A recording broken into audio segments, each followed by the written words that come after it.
Right, good morning everyone. As we just head into European trade on Wednesday, the 24th of July. Let's have a look across the board and see what's going on. A pretty negative, a pretty negative start to the day.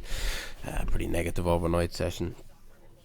Pretty bad handover from the US yesterday, and then into this morning. But stocks down across the board, which I'll have a look at now. But really down to Tesla and Alphabet yesterday, having pretty lackluster earnings. Not good for the outlook for Tesla, not good for the outlook for Alphabet, and that has driven stocks lower. You had an announcement from Apple yesterday which put stocks higher, which I thought was a good thing. I was looking at stocks higher yesterday and they tried to go higher. Apple saying they're releasing a flip iPhone, or an iPhone that folds in half in 2026, pushed higher aggressively off the back of that. It helped bring stocks higher.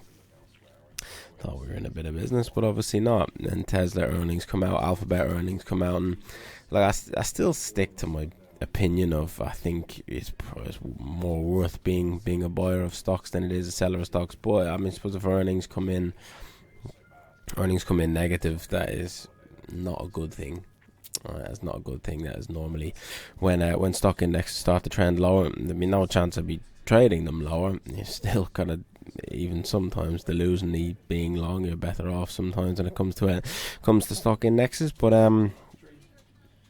that is it for that. Pretty negative across the board today. Yen jumps on commodity currencies as carry unwinds. There's been an unwind of carry trades over the last week or two. I mean, you see commodity currency slid the multi-week lows on Wednesday on the back of weakening raw material prices, with the heaviest selling against the yen, which surged to its highest in 2 months as short sellers bailed out ahead of a central bank meeting. Right, so you've got Japanese yen strength across the board. You got also US dollar strength pretty much across the board at this moment in time, except for against the Japanese yen. Swiss francs holding firm as well. So now an unwinding of that carry trade with massive Japanese yen strength.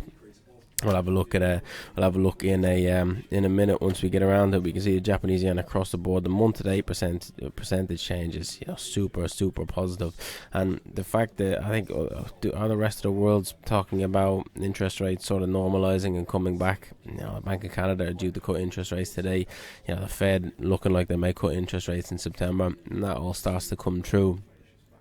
They start to cut interest rates. Maybe the Bank of Japan decide to start hiking interest rates a couple of times, even if it's gradual, even if it's small.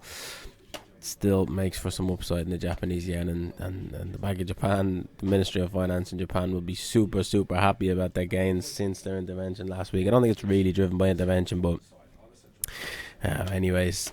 Commodities not really the focus of attention, certainly in my opinion at this moment in time. Bond yields again not really the main focus of attention. I think this downside in equities, upside in the Japanese yen, and then your downside in your commodity linked currencies or your high beta currencies, focus of attention at the minute. US dollars more strong than weak, but you come across here and have a look and you can see your Aussie, Kiwi, Euro and Sterling all pushing to the downside. Dollar Swiss, dollar CAD pushing to the upside.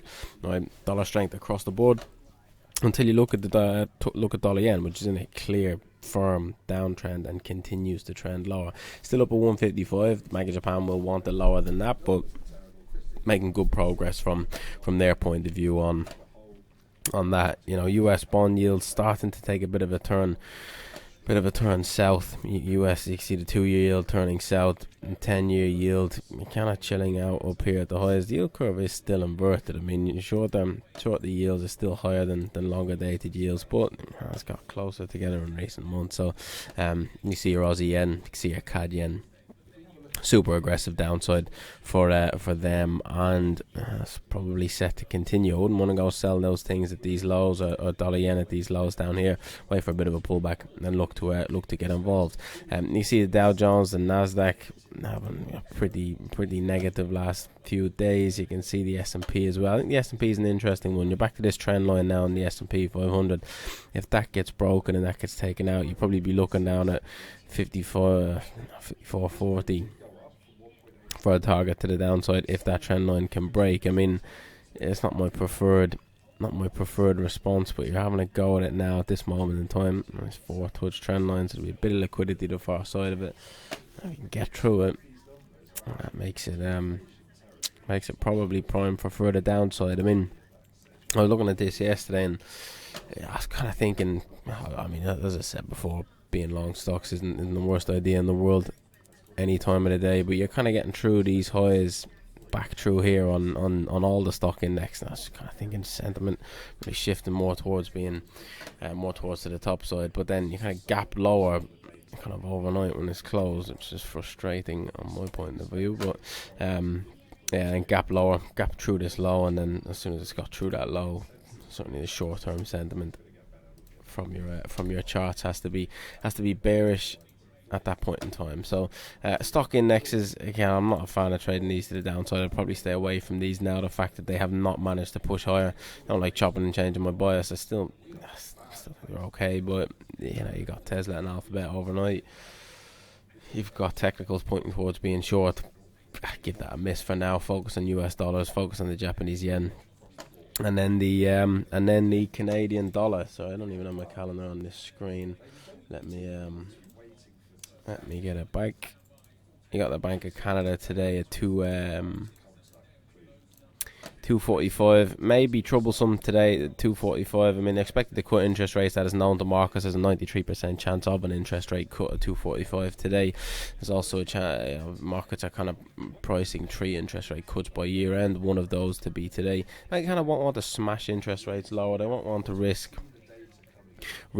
inflation pushing back higher again, so they'll be likely to be a little bit careful, likely to watch the incoming economic data, but their economy is weak at the moment. The only reason they've had any sort of growth this year is because they've had high levels of immigration. They've brought people into the country from around the world, and they come into the country, they start working, and naturally if there's more people doing things in the country, the economy grows slightly. So it's also relatively cheap labor when you get immigrants in. So on a GDP per capita basis, they're way down. So it's not like the economy is performing well.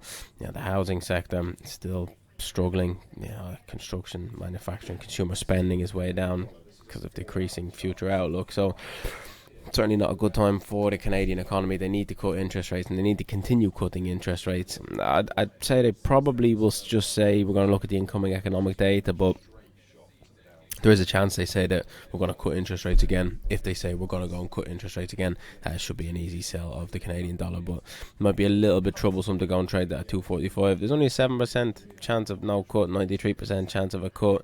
You might get a little bit of downside off the back of a cut, but that's widely known by markets. I think the movement comes off the back of it with an outlook for the future. PMIs across the board today. You got some European PMIs coming out throughout the day. We'll see how they come out. You got European PMIs, you got UK PMIs, you then got the US PMIs a little bit later on, and only the S&P ones, so not the major ones that you get earlier on in the month, and then the Bank of Canada at 3:30 today. But yeah, the manufacturing PMIs, have to see how they pan out. Be interesting for these US ones. They had weak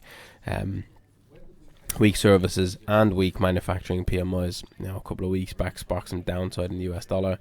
Had some upside now. Do they turn around? I mean, weak economic data goes in line with weak economic data, so that is kind of where your trend comes from. But the US dollar has strengthened over the last week, so be interesting to see how the market reacts to this a little bit later on today, if and when it or if it beats or misses consensus. But not going to make any predictions for them right now. The Bank of Canada, main focus of attention this week, due to cut interest rates for the second time in a row. First of seven central banks. Swiss National Bank out of the 8 to cut interest rates, but more kind of widely look at the other 7, and it's 2 interest rate cuts in a row from the Bank of Canada today. Let's see who follows suit then after that. Well, they were the first. The ECB cut interest rates, and then Bank of Canada cutting again. So we'll see how they see how that pans out at 2.45 today. But best of luck out there, folks, and I'll speak to you all again tomorrow.